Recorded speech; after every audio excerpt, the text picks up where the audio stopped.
EGM Network.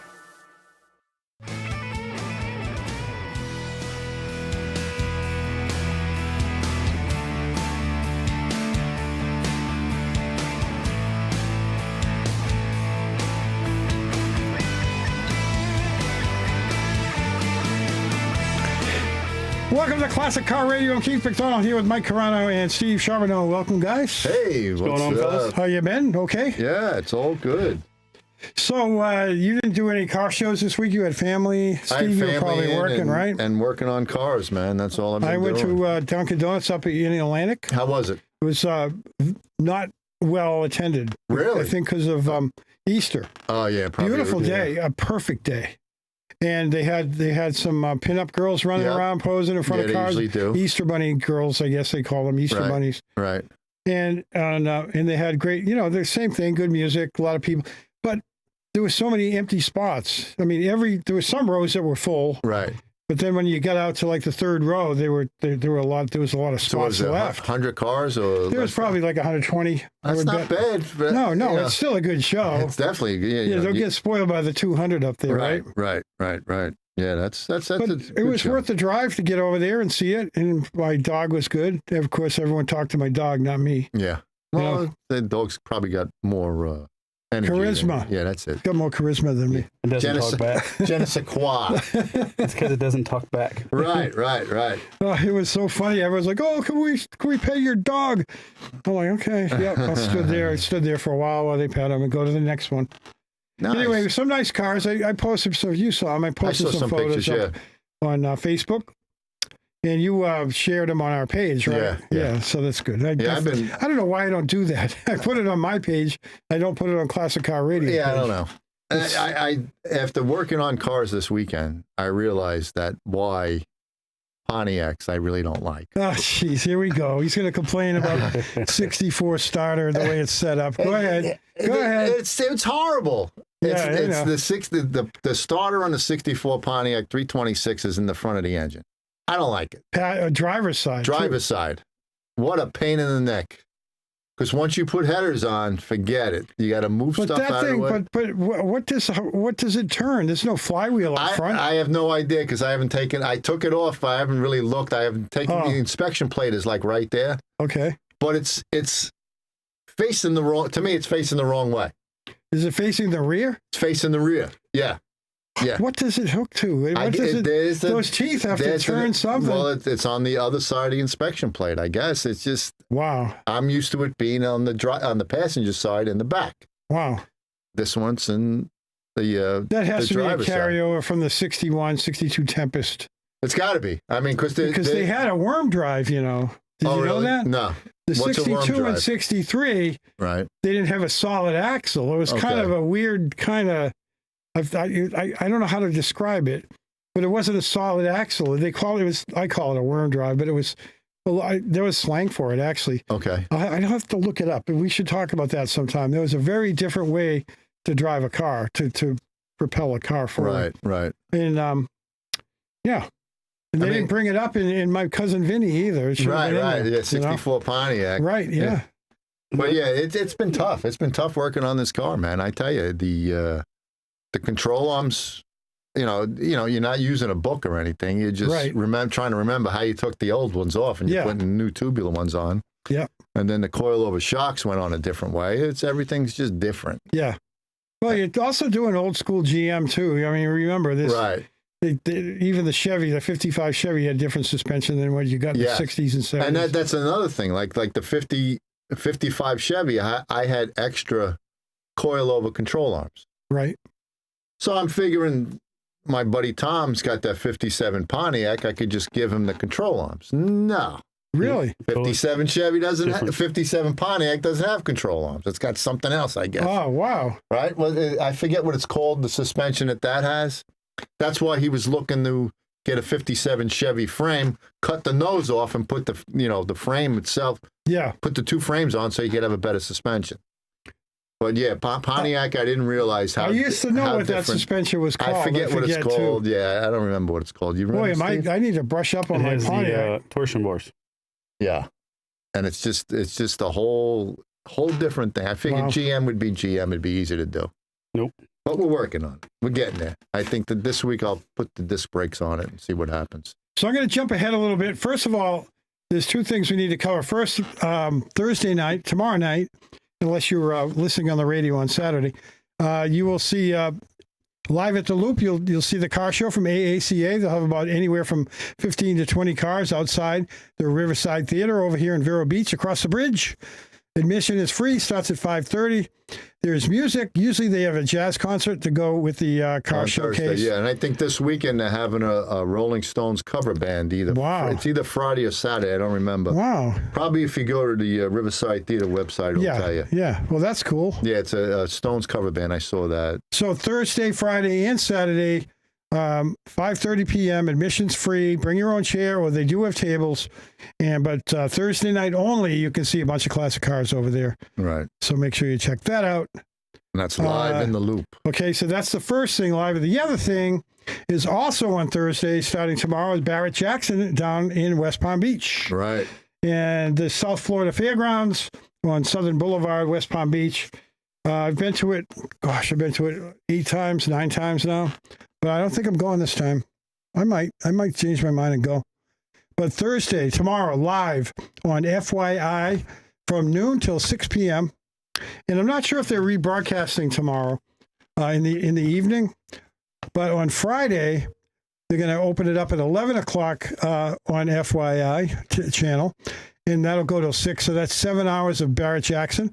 And then at 6 o'clock, right when it's over, on TV anyway, they're going to run from 6 to midnight. They're going to do an encore presentation of the day. Oh, okay. So if you missed it during the day because you were busy, you can go back and watch it at night on Friday night. Right.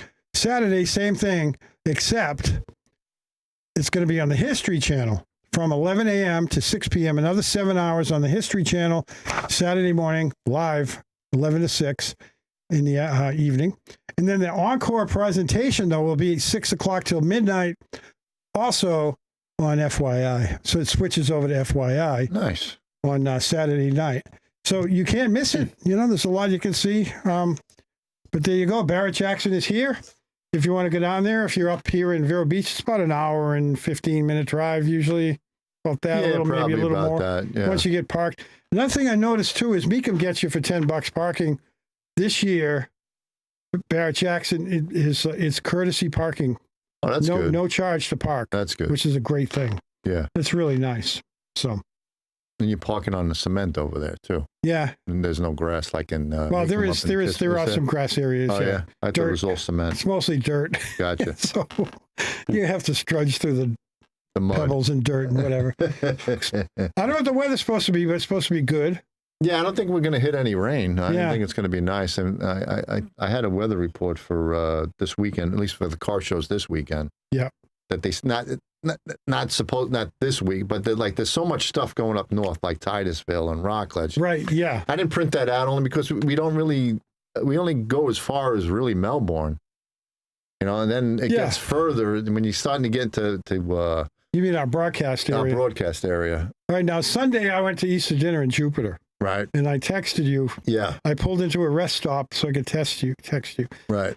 I was on 1370 AM, and I got down to Becker Road, Port St. Lucie, before I started even hearing any static. We were on Sunday at 2 o'clock. Oh, so that's. So we were on Saturday and Sunday at 2 on WAXE, the Patriot Radio, 1370 AM. I got down past Becker, Martin County. I still had us. Right. Can you believe that? That's good. Just I lost us a few miles from the Stewart exit. Right. That's an AM station. Stewart. No kidding. An AM station. And it was clean too. Good.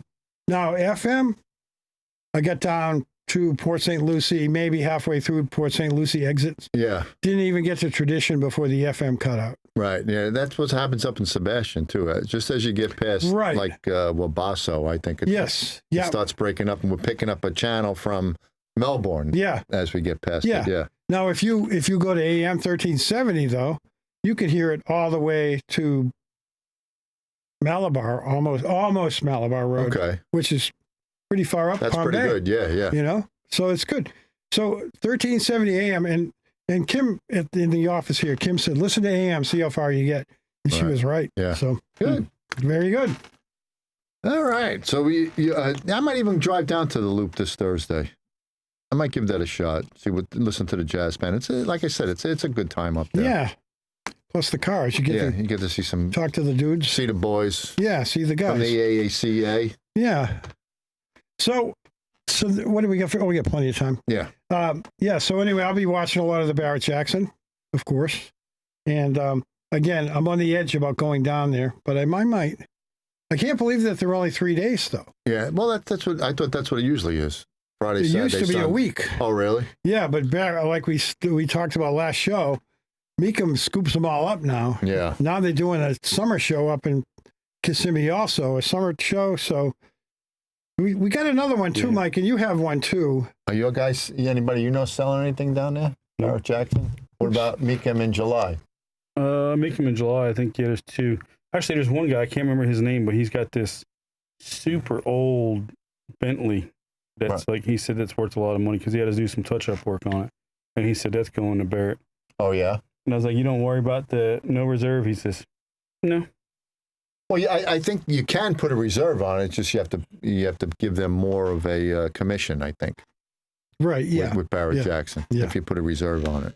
So at the American Muscle Car Museum on Saturday, right, there is a show. And that is Saturday, April 26th. I think it starts at 10 a.m. Let me see. Yeah, I think you're right. I'm scrolling on my phone here, and they're giving away, they're doing a raffle for a 72 Plymouth Roadrunner GTX. Oh, I seen that, the orange car. Yeah, bright orange with the white strobe stripes on it. Really pretty car. And I'm not much of a Mopar guy, but this thing is beautiful. Oh, I drive it. And, I drive it too, 440, six-pack. Is it six-pack? I don't know if it's a six-pack or not. Even if it wasn't, I still would. Yeah, me too. No, it's a 444 barrel. Okay. Ground up restoration. Yep. Anyway, this is Alzheimer's barbecue, but you only pay, I think it's $25 a ticket, and it gives you access to the back of the museum, so you can go see all those cars. Right. Plus, you can win this Charger. Next Saturday? Can you bring Charger? Yeah. Jesse, can you bring that up? ALZBBQ? Give me a second. Yeah. Yeah. I think. ALZBBQ. Yeah. Huh. See if you can get that. I wouldn't mind doing that. Yeah, yeah. I tell you, the last couple of years, people that have won the car bought their ticket at the show. At the show, not in advance. Not in advance. They bought it there, and they just threw it in the bucket, and for some strange reason, they got picked. Yeah, because that's something my dad died from, Alzheimer's and dementia. Yeah. Yeah, my stepdad did too. There it is. That's a nice looking. Well, Jesse's. There it is. And if they did the restoration on it, they do good work. Yeah. I'm not a big fan of the interior. No, look at those seats. Those are definitely 72 seats. Where's Kim? Look at that car. Put that seat back. I can't. Yeah, you can't. It's cycling itself now. Oh, okay. I was gonna say it looks like Kim's dress. I just told her she looked like the interior, the Javelin, the Pierre Cardin, and then look at that car. Though. They brought it up, but you know what? That's probably the factory style. It's got to be. That's why they did it. Yeah, it has to be. Look at that. Yeah, because I know that one. I was there one night when they were doing a car. We were at one of the classes, and they were doing a CUDA like this, and they were paying an astronomical buttload price for the original style hose clamps that have the little logo and stuff on them. Yeah. And they're trying to buy like an exhaust system that was still in the box, and it was like $5,000 or something stupid like that for a factory exhaust because they were trying to make it a concourse car. Right. And let me tell you, man, that car was gorgeous. Now, do they restore the cars at the museum? Yeah. Oh, okay. Yep. He's got a big dude. Their shop in the back. You could roll a hot dog on the floor and eat it. Wow. No, for this they only do Mopars. I read only Mopars. For this, I don't know why. Maybe it was always like that. That's why I was. Isn't that funny? I think I told you last week. One of the years, I think they wanted to use Joe Valenza's car. Right. Yeah. And the Barracuda that he had, the '69 Cuda convertible. Yeah. And he didn't want to put it in. No. Does he get paid for it? Yeah, they pay for it. Yeah. Well, because they get all the money from the drawing. Yeah, so they pay and then they take whatever's left for the charity. Correct. But he didn't want. He wasn't ready to sell it at the time. Geez, I should just go up there and buy a couple of tickets. Yeah, go up there, give it a just shot. Just for the tickets. Give it a shot. For that car, you never know. That car could be yours. Have you ever been in the back? Oh, many times. Yeah, maybe a half dozen. Never been in but the back. still like to go in the back again because Mark is always buying new cars. Yes. You know, and he sells some off, I'm sure. Yeah, they post a lot of stuff that they were just in, what, Amelia Island? When was Amelia Island? Yeah. Was that in the beginning of 2 weeks April? ago. That was, and So then he brought they're always cars at up there. Meekum. Yeah, they're always at Meekum. Yeah, I got to meet the guys in the back one day. We were up there for a training class, and they were like, "You never been in the back?" I was like, "No." The 2 times that I registered to go, my dad had my mom had a stroke, and then the following year, my dad passed. So I didn't make either car show. And the guy's like, "Tonight's your lucky night, buddy. We're going to go look at this." And they opened the doors and let me and Derek and Dean and Mark. They gave us a private tour. Nice. That's really nice. The guys up there were like beyond the hospitality. You get up there, I even got their cell phone numbers. He gave me cards and everything. He's like, "Call me anytime you need anything." Yeah. And the Muscle Car Museum is right on Sarno Road up in Melbourne. Yeah, you can't miss it. If you don't know It's where huge. it is. It's gigantic. It's a big place. Beautiful place, all solar powered too. And you enter from the Wickham Road entrance, which is where Club 52 is. So we got to go on break. Yeah, we got to take a break. We're at 16 minutes here. Yeah, we're way supposed over. to take a break 3 minutes ago. Jesse didn't play us out. What the hell's going on over there, Jesse? I gotta get your cue. There you go. Oh, yeah, Play us out now. Here's a There cue. you We'll go. be right back.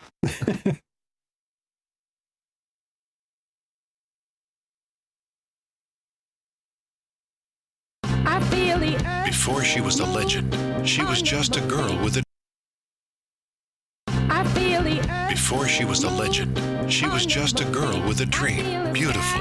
The Carole King musical tells the incredible true story of a young songwriter who found her voice and changed music forever. The passion and the triumph of a woman who shaped a generation. Don't miss Beautiful, the feel-good musical, now playing at Vero's beautiful Riverside Theater. Get your best tickets now at the box office or riversidetheater.com.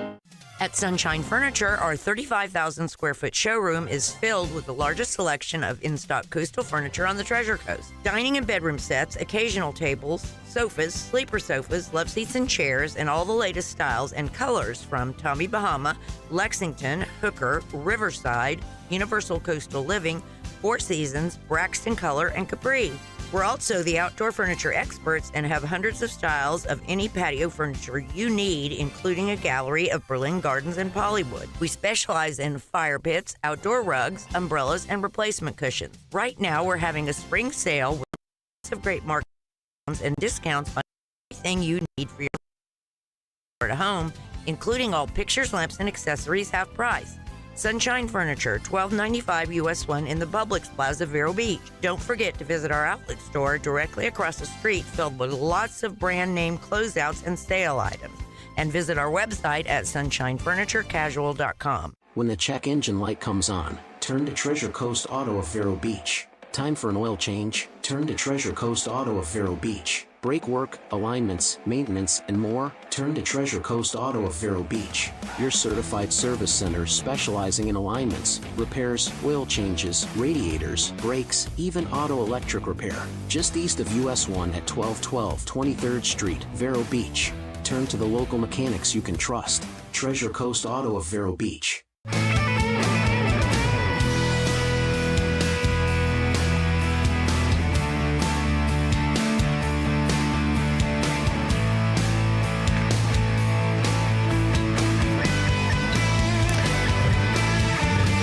Welcome back to Classic Car Radio right here on the Patriot. The Patriot. 107.9 FM and 1370 AM, Vero Beach. Okay, so it's we went way over before we did commercials, so we'll be right back. No, I'm kidding. I'm kidding. Groovy, baby. So anyway, I got a lot of stories, but I want to jump ahead to one that was really good. It was on Hemmings this morning. I found it. Go ahead. What killed horsepower in the 70s and 80s? This is a good topic for us. Gas mileage. Wasn't it in emissions and restrictions and all? Well, it was a lot of different things, believe it or not. But that's when they took the lead out, too. It's a topic, yeah. The track facility has been sold to a private equity group. Oh, that's from last week's story. I forgot to blot that out. Yeah, okay. Okay. It's a topic that tends to lack a solid answer. What killed horsepower in the 70s and 80s? While the common consensus is 1972, the truth is that the real date depends on which brand you're loyal to. More Power guys call the time of death 71. when the Hemi and 446-barrel engines were last on the menu. GM fans saw the writing on the wall also in 71, but still had some strong options through 73 because Pontiac made a Super Duty 455 in those 2 years, which is a phenomenal engine, actually. Yeah, but didn't Mopar also do like a 340 Duster? Yeah. That had some power to it. Yeah, because it was a light car with a 340.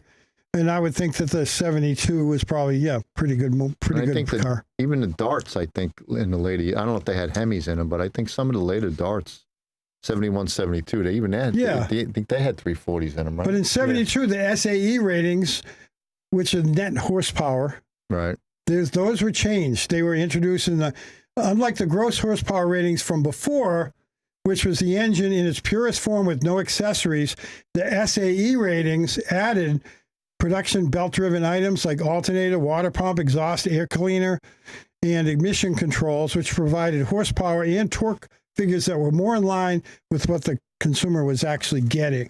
But they also did it to lower those horsepower ratings for insurance reasons, to save all these muscle car guys from having to pay big bucks for having a 450 horsepower LS6 or something. Right. You know what I mean? So they changed the horsepower rating. So the measurement was taken at the crankshaft, and not right off the engine. It didn't take into account parasitic driveline losses. The result was a variance of figures that could be as little as 40 horsepower, as much as 150. A Chevelle with a 455 might have claimed a horsepower rating near 450 under the gross rating system, but in reality was only pushing about 288 horsepower. Chrysler's 425 horsepower Hemi was rated at 350 horse. Yeah, that's just, you know. So there you go. So anyway, this article was very, very, very interesting to me to read. And I didn't get to read the whole thing because I was writing the show and I had to get to it. But it was really, really interesting to read. It really was. So check it out at Hemmings. And when did they start putting all the smog stuff on? What year did they? 76. 76? 70. Well, like the catalytic converters. No, 74. 74, they did 74 they did. No, 75 was catalytic. And they actually got rid of the air pumps, I believe, in 75 because the catalytic converters came in. But 74 was loaded with, I remember how disappointing it was to see all the pollution equipment on a 74 when they came out. 73 wasn't too great either, but 74 was worse. And the California cars had all the smog stuff on it, so that probably even brought down the horsepower rating even more. Yeah. Yeah, because I think my 81 Corvette was only rated at like 185 horsepower. It was really nothing. Yeah. Yep, that's what my Camaro was, my 81. It's nothing. It's just horrible. Yeah, and then when you get into those early 80s Camaro Z28, they were only like 150 horse, weren't they? 170 and 180. There you go. There you go. Okay. Yeah. Horrible. It's just... But that's why they say they do the Camaros and all that stuff. Like the Mustangs, that's why they have 4 seats, because they consider it a sports car. But if they actually made it a 2-door coupe with no seats in the back, the insurance rates were higher too. Yeah. Oh, really? That's why everybody says, well, why do they even try to put seats in the back? You can't fit back there unless you're 2 foot tall. Right. But, look up the insurance on a 2-seater, it's more money. Right. Yeah. So there were a lot of factors, but I remember I just got my license in 72, so it was very disappointing to me that when I saw all these muscle cars and I was too young to drive, and then all of a sudden I get my license in 72 and everything has changed. They destroyed everything. Everything's changed. Yeah. 73 was just, they put the big bumpers on the 73s. I was -4 then. I was only 12, so you were good. In 73, they went with the 5-mile-an-hour bumpers, and it destroyed the look of every car. They're these big ass bumpers on the front and rear, especially like on the Malibu and stuff. It just looked horrible. And even the plastic bumpers, I really wasn't a big fan of. Right.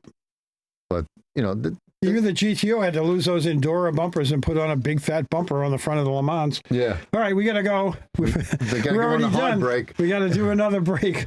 We'll be back after this. We're Classic Car Radio. And we're here on the Patriot.